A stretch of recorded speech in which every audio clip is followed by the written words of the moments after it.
Sore hari ini kita akan dilayani oleh seorang hamba Tuhan yang telah terkenal dunia dan akhirat di 7 benua dan 7 samudra. Ya, rekan saya ya sudah lama. Teman-teman yang dari Tanjung Priuk pasti kenal ya. Dulu saya keluar sekolah Alkitab melayani Tanjung Priuk. Kembali saya ke Tanjung Priuk bersama-sama dengan hamba Tuhan ini. Sekarang beliau sudah bermetamorfosa ternyata, bertransformasi. Dulu saya kenal namanya Freddy, tapi dia tidak mau dipanggil Freddy lagi karena itu yang lama katanya. Yang lama sudah berlalu, yang baru sudah datang. Jadi namanya sekarang Dave. Jadi agak keren-keren dikit lah ya. David Walewangko ya. Pastor David Walewangko dari Cirebon akan melayani kita. Ketemu udah lama nggak ketemu sama hamba Tuhan ini. Waktu saya pelayanan bulan lalu itu ya. Bulan Oktober saya ke Cirebon, saya pelayanan bersama dengan beberapa teman, Pak Didi juga ada, sama Pak Herman dan Bulani juga ikut serta waktu itu. Tiba-tiba saya ditelepon saya kaget juga.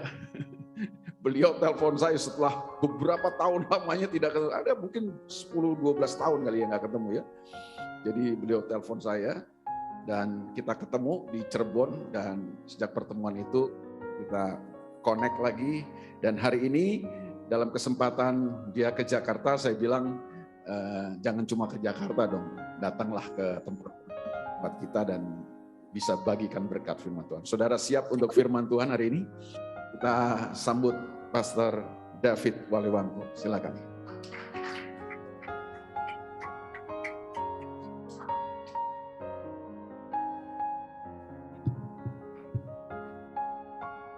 Haleluya, shalom.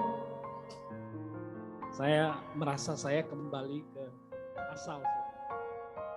Ya, karena basically saya belajar melayani dari Tanjung Priuk ini. Sekitar 25 tahun yang lalu. Dan kalau bisa kembali bersama-sama dengan sahabat saya, gembala Anda, Pastor Elia Makarawung, bersama dengan istri dan teman-teman. Saya percaya hari ini adalah keberkatan dari Tuhan untuk kita semua. Amin. Terima kasih Pastor untuk waktu yang diberikan. Saudaraku, pada sore hari ini bolehkah kita mengangkat tangan? Tangan kanan. Kalau semua pastikan tangan bisa terangkat. Sekarang setelah tangan Anda terangkat, Anda melihatnya. Oke, turun tangan. Saya mau bertanya saudara. Kira-kira apakah dari Anda ada yang kesulitan untuk melihat tangan Anda sendiri? Mohon maaf bagi yang mungkin mengalami sesuatu, gangguan saraf atau apapun. Apakah Anda merasa kesulitan? Tidak sama sekali. Saya sangat bersyukur Tuhan begitu mudah dan begitu luar biasa. Setiap hari Dia melihat Anda ada di tangannya. Amin. Saya percaya hal itu. Karena itu pada sore hari ini saya ingin bagikan tentang God's in hand. Ya, in God's hand, maaf. Di dalam tangan Tuhan. Anda dan saya sungguh luar biasa. Haleluya. Saya merasakan bahwa Tuhan itu hadir bukan hanya karena tempat gedung atau suasananya. Tetapi saya percaya bahwa Tuhan hadir saat ini di dalam setiap kehidupan kita. Saudara kasih dalam Tuhan, seperti saya katakan tadi bahwa begitu mudah Tuhan melihat tangannya sendiri. Saya percaya demikian juga begitu mudah Tuhan melihat setiap kebutuhan, setiap persoalan saudara. Seringkali pola agamawi sudah merejus atau sudah merusak cara pandang kita tentang Tuhan. Ada banyak saudara-saudara kita yang hari-hari ini mungkin tidak berani untuk datang ke gereja, mungkin bukan karena tidak ada uang persembahan, mungkin bukan karena tidak ada teman, tetapi ada setumpuk intimidasi yang iblis taruh di dalam pikirannya, dan dia berpikir bahwa hari ini Tuhan sedang berusaha mendapatkan atau melihat dia dan mau untuk melakukan sebuah penghukuman dalam kehidupannya. Tapi sesungguhnya saudara perlu tahu bahwa misi utama Tuhan datang adalah supaya kita boleh mengalami kasih-Nya yang luar biasa. Amin saudara. Dia ingin kita mengalami itu. Pada sore hari ini saya bersyukur dan mari kita melihat satu firman Tuhan. Saya ambil di dalam Yesaya 49 ayat 16 sebagai ayat pembuka. Di sana dikatakan, lihat saudara, aku telah melukiskan engkau di telapak tanganku dan tembok-tembokmu tetap di ruang mataku. Dia tahu setiap detail kehidupan saudara. Sekarang ini bagaimana cara kita memandang Tuhan ketika kita datang di dalam rumah Tuhan seperti ini. Kalau Anda memandang dengan pola agamawi bahwa Tuhan hanya mencari orang-orang yang paling benar. Kadang-kadang kita berpikir hanya orang-orang yang paling benarlah yang layak berada duduk di bangku tempat ibadah seperti ini. Saudara keliru. Sehingga ada banyak orang terintimidasi dan melihat setumpuk mungkin tuntutan yang harus dia kerjakan. Tetapi sesungguhnya Tuhan mau datang dan mau mengatakan, lihat, aku melukiskan engkau di telapak tanganku. Amin saudara. Tuhan melukiskan kita dengan luar biasa. Apa yang dia lukiskan dalam kehidupan kita? Dia mau kita mengalami pemulihan.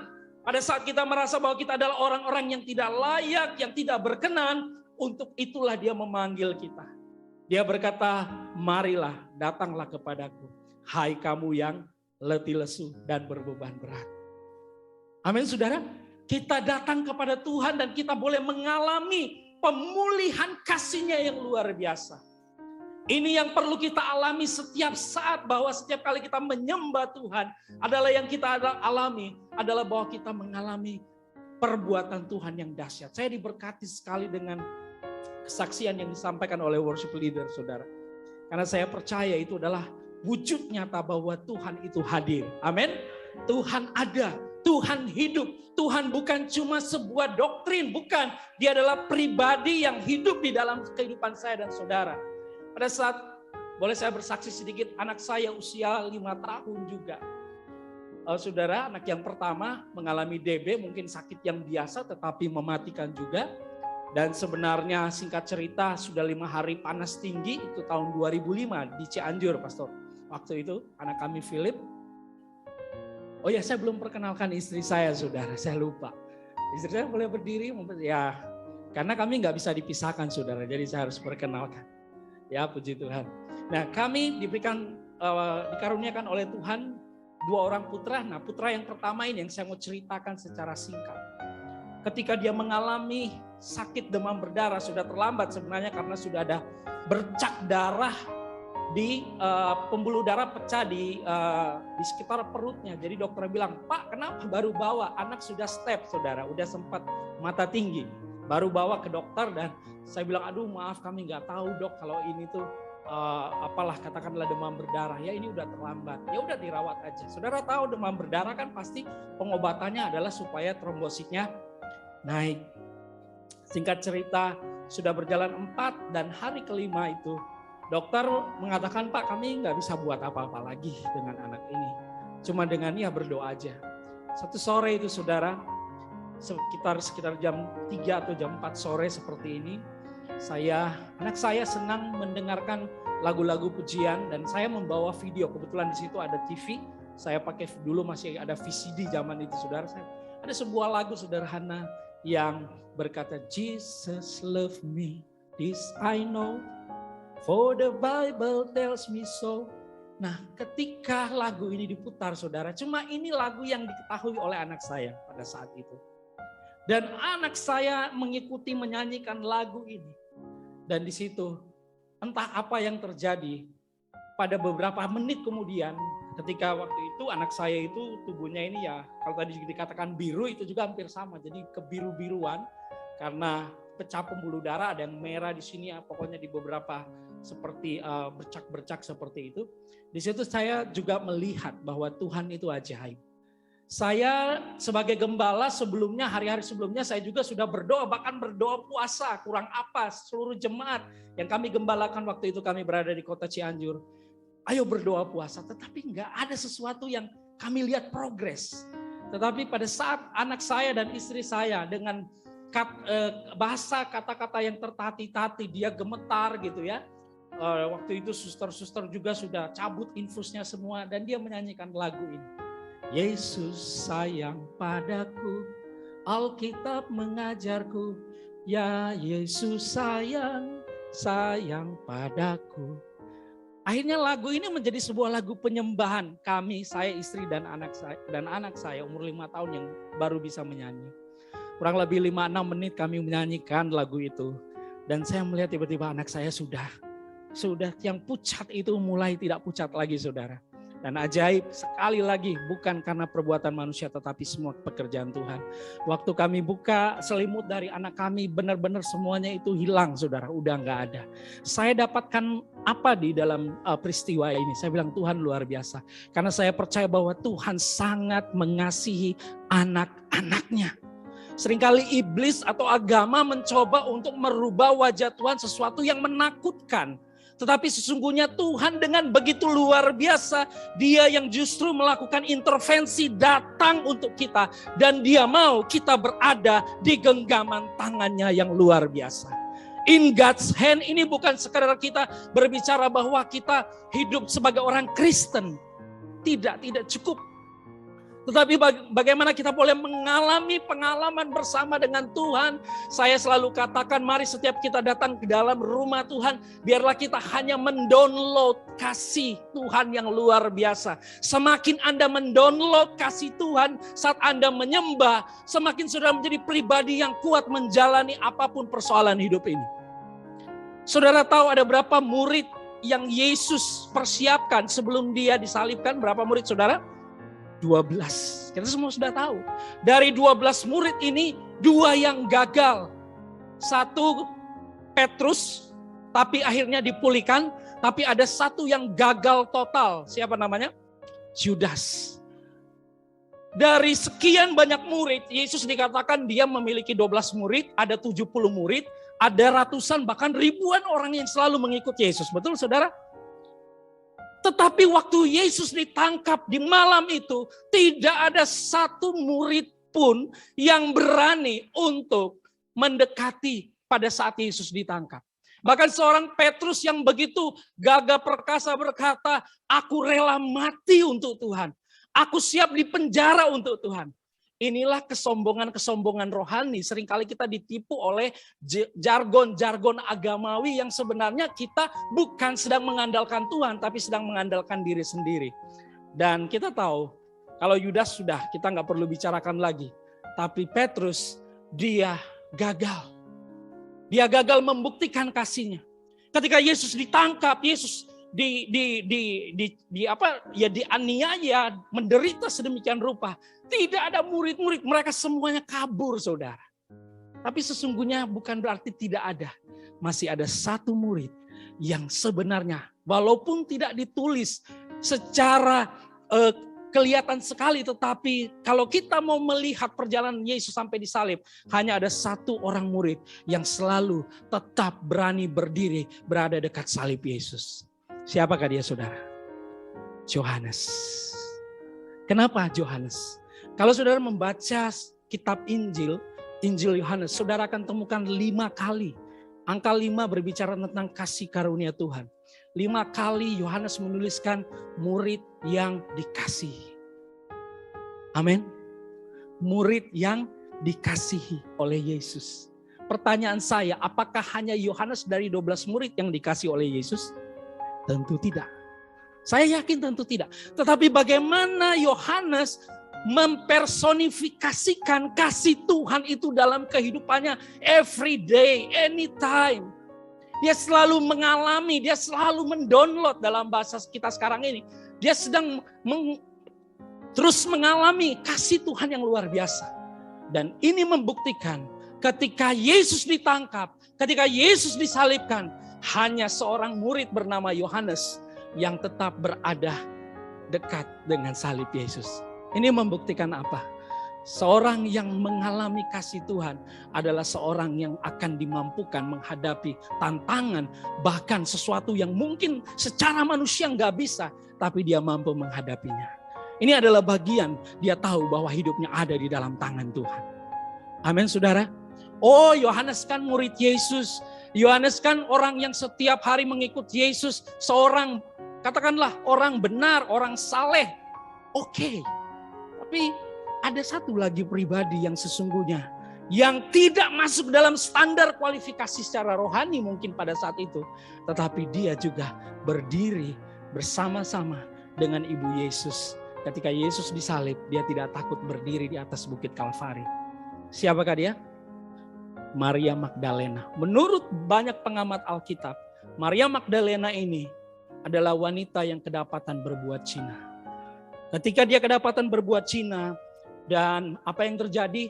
Dia diseret karena cerita di dalam Injil, dia kedapatan basah, mungkin melakukan sesuatu yang pada saat itu memang hukum agama, hukum Taurat ya. Hukumannya adalah dia harus dirajam dengan batu sampai mati. Ditariklah wanita ini oleh para orang Farisi dan ahli Taurat. Dan mereka berkata, mereka bawa kepada Yesus dan mereka berkata, menurut hukum Musa, wanita ini harus dihukum. Bukan cuma dikucilkan, tetapi dia apa? Harus dirajam dengan batu sampai mati, saudara. Dan waktu itu Yesus berkata, oke, silakan. Sebelum kalian merajam dengan batu ini, saya mencoba membahasakan secara sederhana. Siapa di antara kalian yang tidak pernah berbuat salah? Lempari wanita ini dengan batu. Dan tidak ada satupun dari mereka yang tadinya begitu semangat untuk menghukum wanita ini. Dan setelah mereka tidak ada yang berani melempari wanita ini, Yesus datang dan bertanya kepada perempuan ini, adakah yang menghukum engkau? Dia bilang, tidak ada. Yesus berkata, aku pun tidak menghukum engkau. Pulanglah dan jangan berbuat dosa lagi. Amin, saudara. Yesus gak pernah kompromi dengan perbuatan zinanya, karena apapun itu ada resikonya. Yesus gak pernah kompromi dengan perbuatan dosa. Kita pasti akan menghadapi konsekuensi ketika kita mencoba untuk berusaha atau melakukan hal yang jahat. Kita ada konsekuensinya. Tapi satu perkara, Anda dan saya sebagai seorang pribadi orang berdosa, Tuhan sangat mengasihi saudara. Tuhan tidak mengasihi dosa saudara, tapi Tuhan mengasihi saudara sebagai orang berdosa. Dan wanita ini ketika dia berjumpa dengan Yesus, Yesus berkata, aku pun tidak menghukum engkau. Sebelumnya Yesus menulis. Sebelum dia mengatakan itu, Yesus seperti menulis di tanah. Apa sih yang dimaksudkan dengan tulisan ini? Kira-kira Yesus sedang mengatakan, karena orang-orang ahli Taurat sedang berkata, harus dihukum sesuai dengan hukum Musa. Yesus seakan-akan sedang berkata, yang membuat hukum Taurat itu aku sendiri juga yang buat. Dengan jariku sendiri aku membuat itu untuk orang Israel. Tetapi karena Tuhan begitu mengasihi pribadi seseorang, sejahat, seburuk apapun, dia berkata, aku pun tidak menghukum engkau. Pulanglah dan jangan berbuat dosa lagi. Amin, saudara. Ini membuktikan bahwa Yesus nggak pernah kompromi. Tetapi apa yang Yesus katakan itu mengubah. Tadi ada kata mentransformasi seorang wanita ini. Dan wanita ini setiap hari mengikuti Yesus kemana Yesus pergi. Dia cuma mendengarkan perkataan, pengajaran Injil dari Yesus. Dia terus menyerap. Setiap minggu saudara datang di sini, biarlah saudara semakin penuh dengan kasih firman, kasih karunia dari firman itu sendiri. Amin. Iman timbul dari pendengaran, dan pendengaran akan firman Kristus. Iman timbul, Roma 10 ayat 17, dari pendengaran, dan pendengaran akan firman Kristus. Firman Kristus berbicara tentang apa tujuan Tuhan Yesus datang ke dunia. Dia ingin menyelamatkan setiap orang berdosa. Dan itu yang membuat iman kita menjadi kuat. Sehingga wanita ini pada saat yang sama, ketika Yesus disalib, dia juga menjadi seorang pribadi yang tidak takut menghadapi tantangan dan persoalan. Sama dengan seorang Yohanes, murid dan seorang yang bernama Maria Magdalena. Kenapa? Karena saya percaya mereka menyadari bahwa mereka berada di dalam tangan Tuhan. Amin, saudara. Kita semua berada di dalam tangan Tuhan. Mari kita lihat Mazmur 37 ayat 23 dan 24. Bahkan ini sudah menjadi lagu yang luar biasa, begitu lamanya. Lagu ini sudah menjadi populer sejak saya menjadi orang percaya. Saya tahu lagu ini, ayat ini dijadikan lagu, saudara. Mazmur 37 ayat 23 dan 24 berkata, Tuhan menetapkan langkah-langkah orang yang hidupnya berkenan kepadanya. Mari baca bersama-sama. Apabila ia jatuh tidaklah sampai tergeletak, sebab Tuhan menopang tangannya. Haleluya, amin saudara. Dikatakan Tuhan menetapkan. Tuhan menetapkan. Kalau saudara percaya Yesus Kristus, percaya hidup saudara sudah ada di dalam ketetapan Tuhan. Percaya bahwa Tuhan tidak akan pernah sekali-kali meninggalkan saudara. Saudara berada di dalam tangan Tuhan. Pertanyaannya bagaimana saya menjalani hidup ini? Tuhan gak pernah bilang tidak ada masalah. Pokoknya semuanya lurus. Tidak, Tuhan gak pernah bilang begitu. Yang cuma Tuhan bilang, datanglah kepadaku hai kamu yang berbeban berat letih lesu. Artinya apa? Tuhan tahu kita pun masih menghadapi persoalan, masalah dan begitu banyak tantangan di dunia ini. Tetapi kalaupun kita mengalami sesuatu yang buruk, katakanlah gagal, katakanlah jatuh, ingat bahwa tangan Tuhan selalu menopang hidup kita saudara. Amin. Saya percaya hal ini. Bahwa itulah yang memberikan kekuatan kepada seorang Petrus yang akhirnya dipulihkan. Dia gagal, fatal kegagalannya saudara. Sungguh fatal, sayangnya Yudas gak mau bertobat. Tetapi Petrus menyadari bahwa ternyata selama ini yang dia gunakan adalah kekuatan agamawinya. Kekuatan agamawi saudara hanya akan sampai pada satu titik saudara akan capek. Saudara boleh melayani luar biasa di sini, tapi kalau saudara nggak mengalami pribadi kasih Tuhan itu, saudara pasti akan capek. Saudara pasti akan mudah tersinggung. Saudara pasti akan mudah diprovokasi oleh situasi dan keadaan. Bisa nggak kita marah dan jengkel? Mungkin pada umumnya bisa. Tetapi kita masih tetap bisa bertahan karena kita tahu kekuatan kita bukan dari kekuatan diri sendiri. Tapi ada Tuhan yang hidup, kasih-Nya yang memenuhi kehidupan kita. Amin saudara. Apabila ia jatuh tidak sampai tergeletak sebab tangan Tuhan menopang tangannya. Kehidupan orang percaya bukan berarti tidak akan pernah mengalami masalah. Tadi saya katakan. Bahkan mungkin kegagalan. Petrus itu gambaran kegagalan yang fatal. Tetapi Yesus sungguh luar biasa. Karena Yesus percaya bahwa dengan dia menyatakan kasih-Nya memampukan Petrus untuk kembali menjadi seorang yang dipersiapkan dari awal oleh Tuhan. Seorang yang luar biasa. Bahkan dia menjadi lebih kuat dari sebelumnya. Bukan lagi dari kekuatannya. Tetapi dari kasih Tuhan yang luar biasa. Menginspirasi kehidupannya. Saudara kasih dalam Tuhan, Daud penulis ini juga bukan orang yang sempurna. Penulis kitab Mazmur ini bukan orang yang tidak ada celah, tidak ada kegagalan dalam hidupnya. Tetapi Daud boleh mengalami anugerah Tuhan yang luar biasa. Bahkan dari tokoh-tokoh di dalam perjanjian lama yang saya coba pelajari, saya selidiki. Paling tidak ada dua pribadi atau dua tokoh, Abraham dan Daud, yang diberikan pewahyuan tentang karya penebusan Yesus Kristus. Amin saudara. Abraham di surat Galatia dikatakan bahwa Abraham sudah melihat Kristus.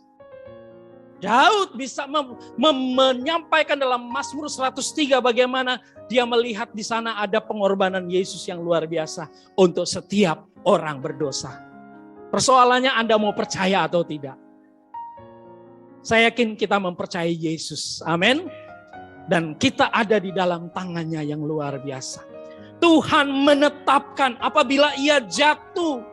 Ya, saudara lihat di sini Tuhan menetapkan. Saya ketika menjalani kehidupan sebagai orang Kristen, katakanlah sebagai seorang pastor, karena saya seorang gembala juga, apakah saya nggak ada kekurangan? Banyak blank spot dalam hidup saya.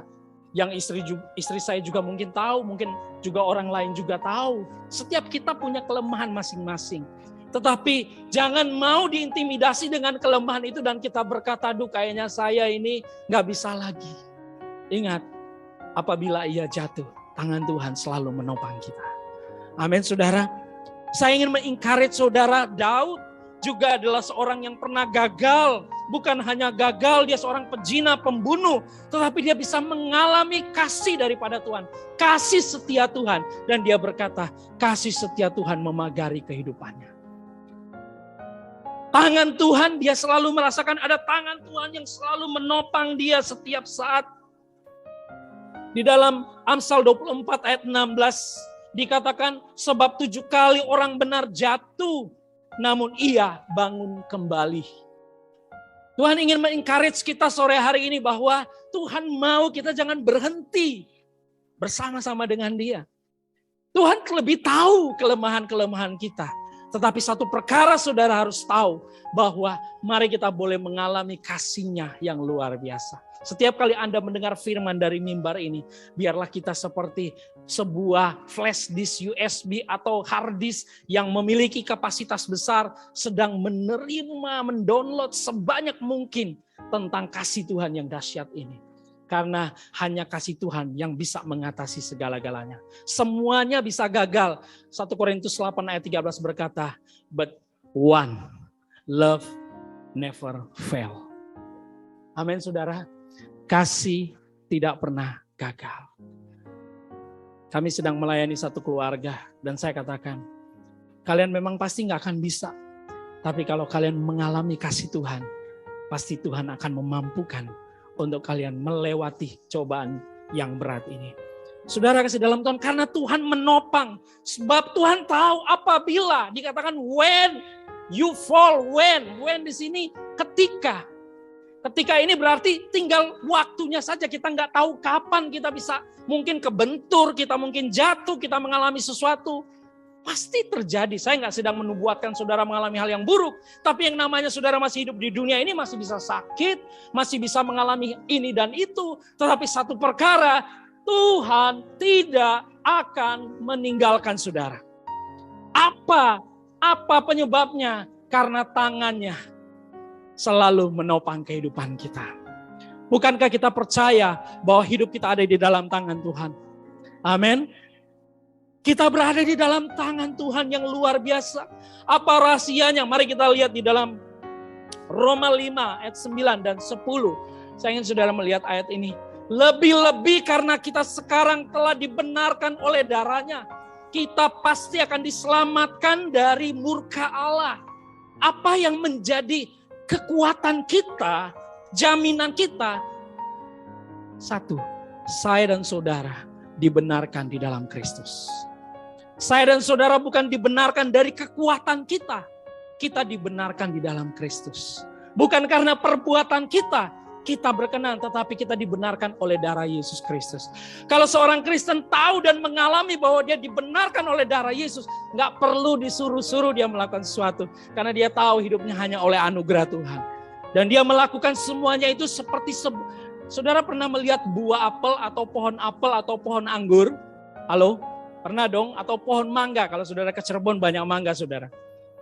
Buah mangga itu tidak susah payah untuk keluar dari didorong-dorong kayak gimana. Atau dibuat seperti apa supaya dia bisa berbuah. Dia akan berbuah dengan sendirinya. Dengan kata lain, kalau saudara dan saya tertanam pada pokoknya, buah itu sesuatu yang normal, natural akan keluar dari hidup saudara. Melayani di tempat ini bukan lagi sesuatu yang karena program, karena sekedar jadwal, atau karena hal-hal yang lain. Tetapi ada buah kasih dari Tuhan. Fruitful saudara. Saudara mengalami buah-buah yang luar biasa. Itu yang Paulus katakan, aku bekerja lebih giat daripada semua yang lain. Saudara tahu dia menulis lebih dari 2/3 di perjanjian baru. Siapa Paulus? Apa rahasianya sehingga dia bisa menulis surat yang luar biasa? Apa rahasianya sehingga dia berlari lebih cepat daripada rasul-rasul yang lain? Tapi dia nggak merasa dia yang paling hebat. Dia cuma berkata, hidupku bukannya aku lagi, melainkan Kristus yang hidup di dalam aku. Amin saudara. Itulah yang disebut dengan buah dari kasih. Buah dari kasih itu membuat seseorang merasakan kasih Tuhan yang luar biasa. Dia tahu dia sudah dibenarkan oleh darah Yesus Kristus. Ini yang menjadi starting point kita. Ini yang tidak dimiliki oleh agama apapun di dunia ini. Karena sebenarnya kita juga bukan sedang beragama. Saya nggak katakan bahwa kita tidak perlu disebut agama Kristen. Tapi Yesus tidak mengajarkan agama buat kita saudara. Agama tidak menyelamatkan. Tapi yang menyelamatkan adalah apa yang diperbuat oleh Yesus di kayu salib. Dan saudara percaya dia hanya satu-satunya Tuhan. Dan saudara percaya bahwa saudara hari ini dibenarkan hanya oleh anugerahnya. Amin. Karena saudara sudah dibenarkan oleh anugerahnya yang luar biasa. Itu saya katakan analogi pohon tadi. Bukan lagi sebuah behavior modification yang dibuat-buat. Enggak, itu dengan sendirinya mengalir dalam kehidupan saudara. Karena apa? Karena itu tertancap pada satu sumber yang sama, namanya Kristus. Amin. Saya lanjutkan ayat 10. Sebab jikalau kita ketika masih seteru bermusuhan dengan Tuhan, diperdamaikan dengan Allah oleh kematian anaknya, lebih-lebih kita yang sekarang telah diperdamaikan pasti akan diselamatkan oleh hidupnya. Ini satu jaminan untuk kita. Anda sekalian, kita semuanya percaya akan hal ini. Karena kita dibenarkan hanya oleh anugerah kasih karunia Tuhan. Sehingga kembali lagi kepada hal yang penting yang saya maksudkan dengan apa artinya kita ada di tangan Tuhan. Apa sih rahasianya? Beberapa ayat tadi sudah membukakan pikiran kita. Tapi izinkan saya untuk membagikan 3 hal penting terakhir sebelum saya menutup khotbah saya. Di dalam pembacaan kita tadi saudara, kita baca dulu satu ayat saja. Di Yesaya 41 ayat 20. Dikatakan demikian.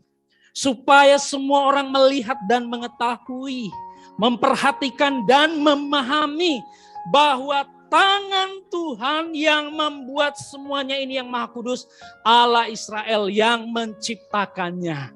Amin. Saudara percaya bahwa kita ini adalah ciptaan Tuhan?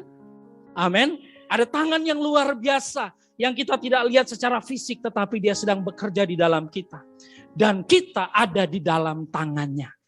Kita ada di dalam tangan Tuhan. Tadi saudara saya sudah minta angkat tangan dan lihat sesuatu yang mudah sekali Tuhan melihat kehidupan seorang David Walewangko, seorang Pastor Elia, seorang bapak siapa, ibu siapa di tempat ini.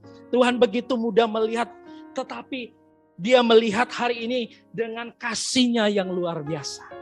Kasih daripada Tuhan akan membawa saudara kepada kehidupan yang penuh dengan buah-buah Kristus. Ada 3 hal saudara, bagaimana kita ada di dalam tangan Tuhan.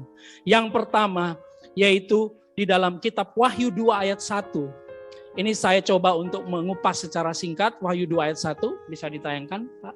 Tuliskanlah kepada malaikat jemaat yang ada di Efesus. Ini salah satu perwakilan jemaat dari 7 jemaat.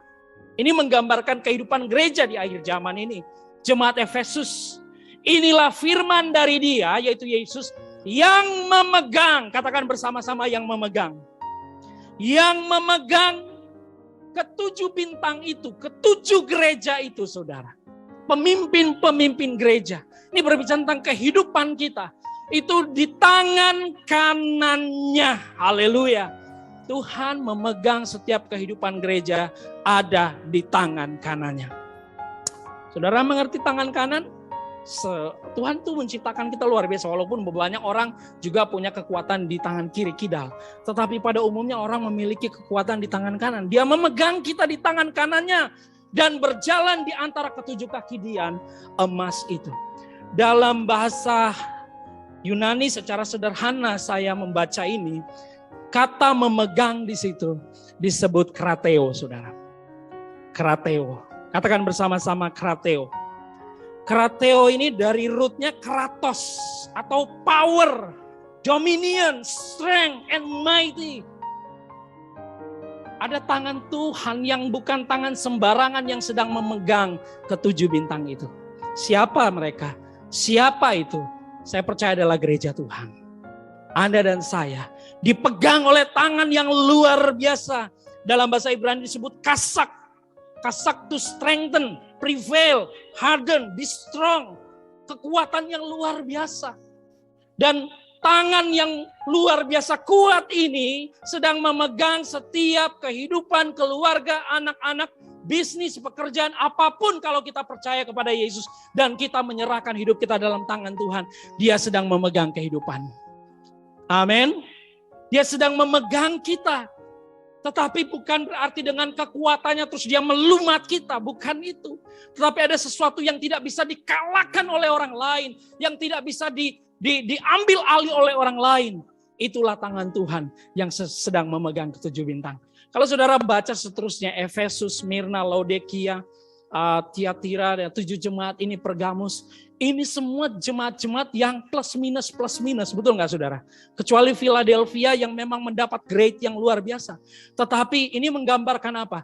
Bahwa kita ini digambarkan bahwa nggak ada yang sempurna. Tetapi apapun itu, saudara tetap ada di dalam tangan Tuhan. Sejauh mana selama Anda mempercayai Dia adalah Tuhan, Dia tetap memegang kehidupan saudara. Krateo, Dia memegang kita. Dan yang luar biasa, yang kedua dari kata memegang ini, saya ingin saudara membuka Kolose pasal 3 ayat 3. Jadi yang pertama tadi, Dia memegang dengan tangan yang gagah perkasa. Ini menggambarkan tentang tadi, yaitu yang sudah menciptakan alam semesta ini, tangan Tuhan.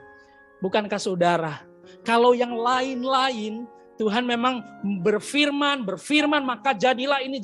Tapi waktu menciptakan Anda dan saya, Dia membuatnya dari tanah liat. Tangannya sendiri yang mendesain kehidupan saudara, sehingga saudara begitu spesial di hadapannya. Amin. Haleluya. Yang kedua, Kolose 3 ayat 3, sebab kamu telah mati, katakan telah mati. Nah, di sini yang kita mesti mengerti, kalau kita berada di tangan Tuhan, sesungguhnya kita ini sudah mati. Apa yang mati? Yang lama sudah mati, saudara. Yesus yang baru sekarang ini yang sudah membangkitkan kita dalam kehidupan yang baru. Kita adalah ciptaan baru. Yang lama sudah berlalu, yang baru sudah datang. Amin. Nah, dikatakan kita sebab kamu telah mati dan hidupmu tersembunyi bersama dengan Kristus di dalam Allah. Ini saya senang kata kedua, tersembunyi bersama Kristus. Hidden. Bahasa Yunaninya disebut krupto, tersembunyi. Anda dan saya tersembunyi di tangan Tuhan. Kalau di tangan saya ada sebuah koin, saya nggak ada koin, tapi bayangkan di tangan saya ada koin, saudara. Kalau saya pegang misalnya, saya nggak ada ya, saudara bisa melihat kalau saya memegang seperti ini. Dengan mata yang ini saudara, dipegang. Tuhan gak cuma memegang saudara seperti ini. Tetapi saudara tersembunyi di dalam Kristus.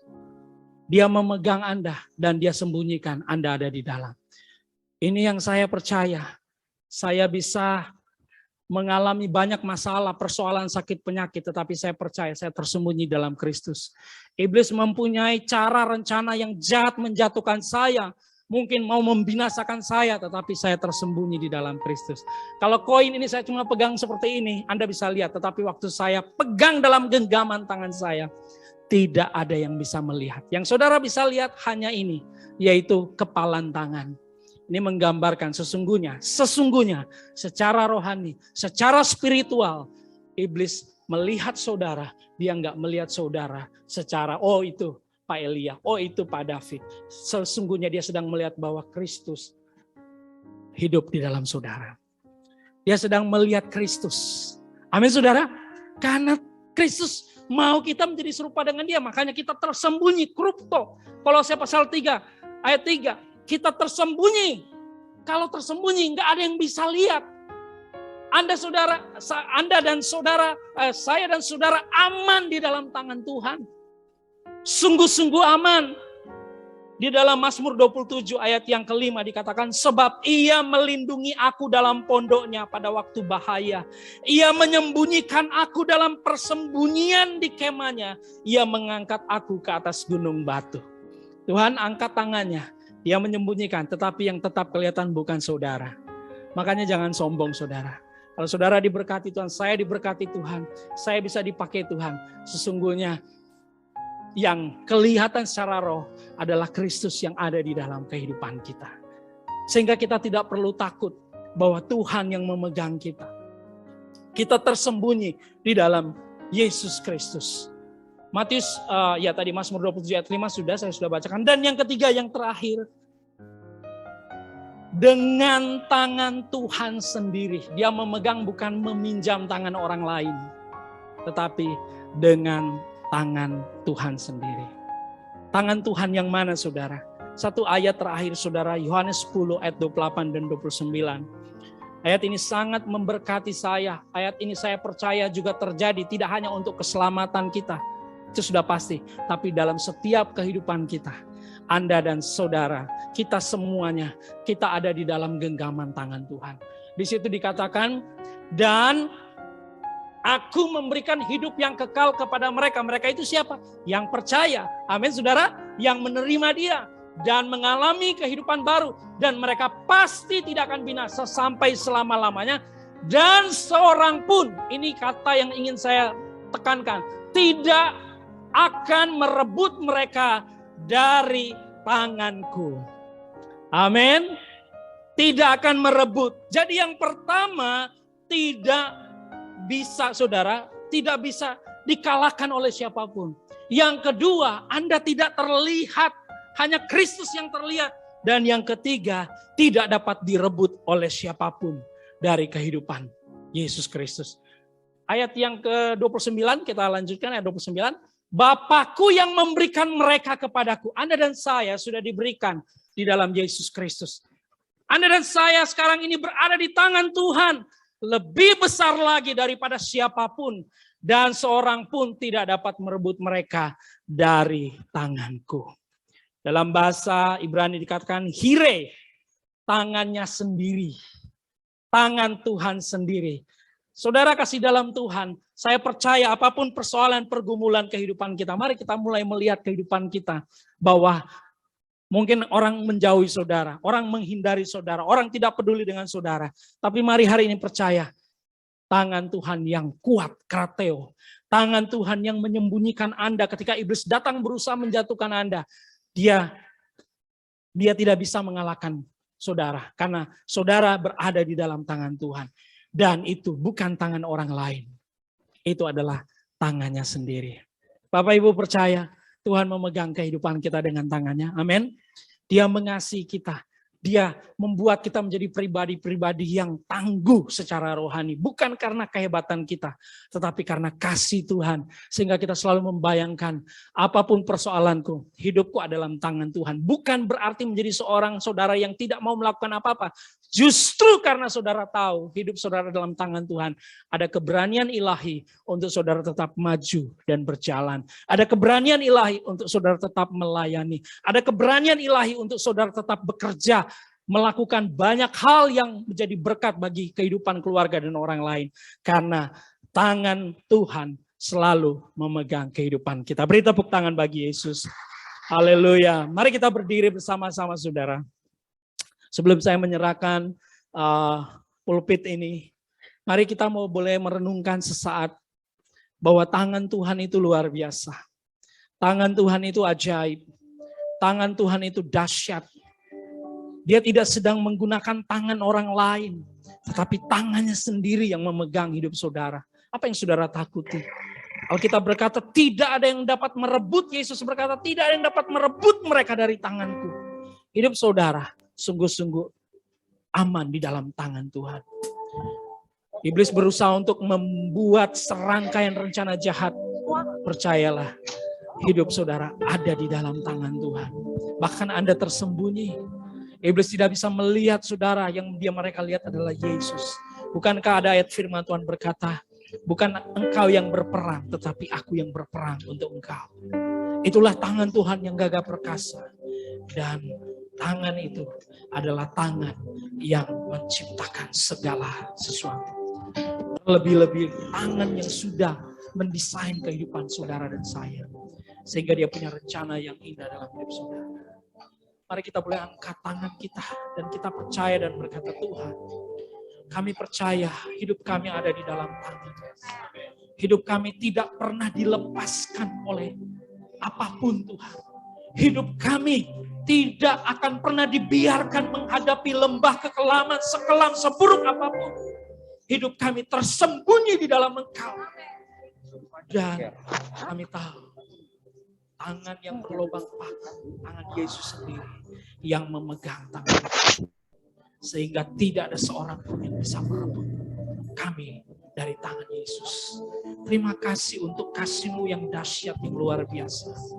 Kami boleh alami hari ini yang sakit, yang mengalami beban berat, letih lesu apapun, yang mengalami masalah, percayalah ketika engkau mengangkat tangan, bahkan sebelum engkau mengangkat tangan, sesungguhnya tangan Tuhan tidak pernah terlepas memegang kehidupan. Dia selalu memegang kehidupan. Dia tidak pernah melepaskan kita. Sekalipun saudara bisa gagal, tapi tidak akan jatuh sampai tergeletak. Sebab tangan Tuhan. Terima kasih Bapak, setiap tangan kami yang terangkat, bahwa kami percaya Tuhan adalah Tuhan yang baik. Tangan yang lembut, tangan yang berlobang paku, menjamah setiap sakit penyakit kami hari ini. Setiap kelemahan tubuh kami hari ini. Dalam nama Tuhan Yesus Kristus, sembuh oleh bilur-bilur Yesus. Kami sembuh. Tangan yang gagah perkasa. Haleluya. Terima kasih Tuhan. Terima kasih. Kami boleh luput dari maut, dari bahaya, dari virus COVID, dari pandemi yang luar biasa ini. Kalau kami hari ini boleh bernafas, bergerak, kami tahu itu karena ada tangan Tuhan yang selalu memegang kehidupan kami. Tangan Tuhan yang selalu ada dalam bisnis kami, ada dalam keluarga kami, dalam studi anak-anak kami, dalam finansial kami, dalam pelayanan kami. Hanya tangan Tuhan yang beracara, yang berperkara. Oh, terima kasih Tuhan. Bagian kami adalah mempercayai dan meresponinya. Dan kami dimampukan oleh Tuhan untuk melakukan bagi kemuliaan nama Tuhan. Terima kasih Bapak, kami bersyukur, kami terima semuanya ini dengan iman. Setiap kita yang sudah diberkati bersama-sama katakan Amin. Amin. Silakan duduk Bapak Ibu. Makasih yang banyak Pastor David, Tuhan berkati Pak.